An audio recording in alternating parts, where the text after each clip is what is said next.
Yan, hello mga boss, magandang araw. Ano po? Balik na naman tayo sa buhay construction.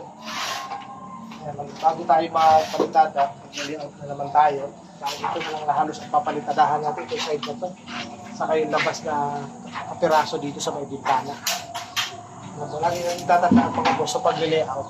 Ito, sa para lang doon sa mga baguhan. Alam ko naman na marami lang, huwag kayo magpapalitada ng magagaling talaga na. Walang tansik, tulog. Para makatipid ang may-ari mga boss.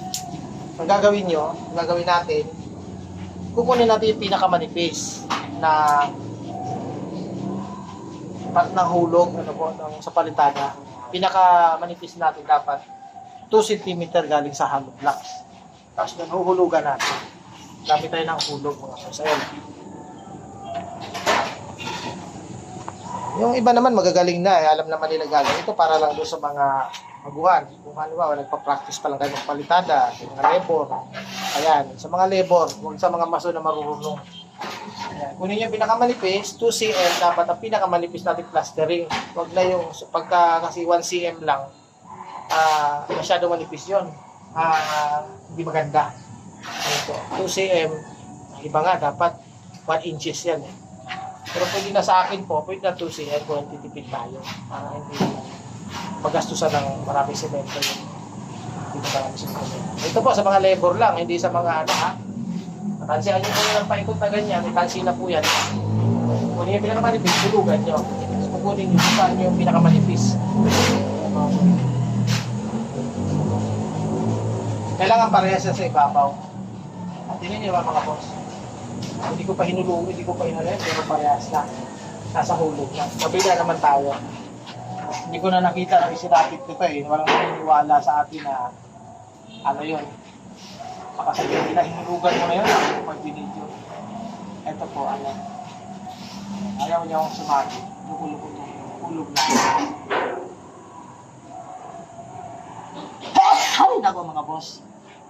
Kasi napalag ang ulan, tapos yan parehas yan. 4 cm. Okay. Gagawin natin, adjust natin. Ayan lang kailangan parehas. Okay, yan. Nasa hulog na mga boss. Ano po? Ganyan lang yan. Para siguradong pantay ang natin. Tapos may mga mason na sirang-sira kapag dugtungan na. Mga boss, ito tatandaan natin. Doon sa mga labor na nagpa-practice pa lang. Pag yung nag-layout, huwag yung gagawin yung ginagawa ng iba na mula dito sa baba hanggang doon sa taas, halos hindi na maabot. Lalagyan na agad ng tansiyan. Kasi sa trade test mga boss, kapag nasa kumpanya kayo, pagpapasok kayo ng kumpanya, nadalhin kayo ng foreman. Doon sa, ewan ko lang ngayon kung nagbago na, dati kasi ganun ang ginawa sa amin. Kunyari, dinala kami sa, doon sa, nag-apply ako ng mason, marami kami. Dinala kami sa 10th floor ata yun. Ayan, itadahan niya yan. Mag-layout kayo dyan. Doon kasi nilititignan kung sa pag-layout, kung marunong ka. Ang ginawa ng iba, mga boss, kumuha ng andamyo, scaffolding, kumuha ng tubig. Tama naman yon. Pero, sa pag-layout kasi, hindi mo pa naman kailangan andam. I-layout mo lang, kasi trade test pa lang yun mga boss trade test pa lang. Hindi ka pa naman talaga tanggap doon sa trabaho. Trade test ka para doon mo malalaman kung papasa ka, pasisimulain ka na lang ng trabaho. Nangyari, kumuha na iba ng andamyo, kumuha na ng ganito. Hindi po ganun mga boss. Ang una mong gagawin, mag-layout ka muna. Yung abot lang ng, ang iba nga, 1 metro kwadrado lang ang pinapalayout Titingnan lang naman nila kung marunong ka gumamit ng hulog Yan, ganyan lang. Kung anuhin mo na, ihulog mo, lagi ka ng gano'n. Tapos, hulugan mo. Pag nakita yun ng foreman na marunong ka dyan, pasado ka na. Dati gano'n. Ewan ko lang ngayon. Pwede rin naman na i-layout mo ng buo yan, kaya napahihirapan mo ba yung sarili mo, hindi ka pa naman tanggap doon sa kumpanya na yun, sa construction na yun, kukuha ka na ng andamyo, kukuha ka ng tubig, o ano. Ito kasi yan. Pagkatapos mong i-layout, layout mo na yan. Tapos na. Kukuha ka ngayon ng tubig. Bago magpalitada mga boss, binabasa yan.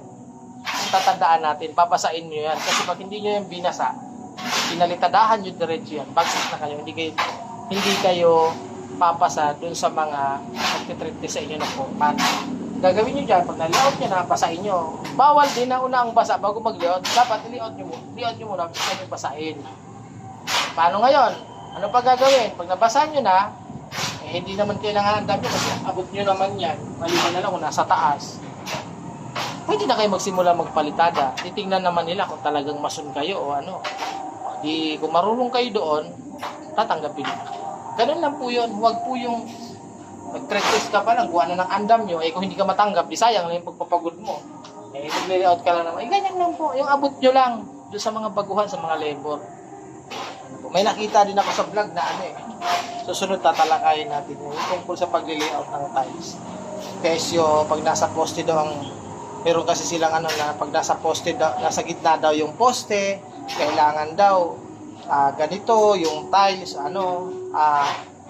pagdating mo doon, kailangan saktuhan yung may mga pagkinating mo, hindi nasa gitna yung tiles.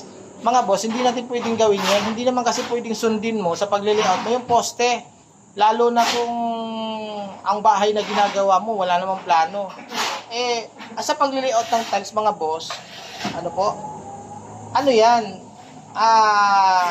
magsisimula ka lagi, kung halimbawa, residential yan, doon sa pintuan, sa pag-layout. Tapos, depende na yun kung gusto mo na pantay, may siroho kabilaan, apat na sulok may siro, nasa sayo na yan. Pero hindi mo pwedeng ibase ang layout mo doon sa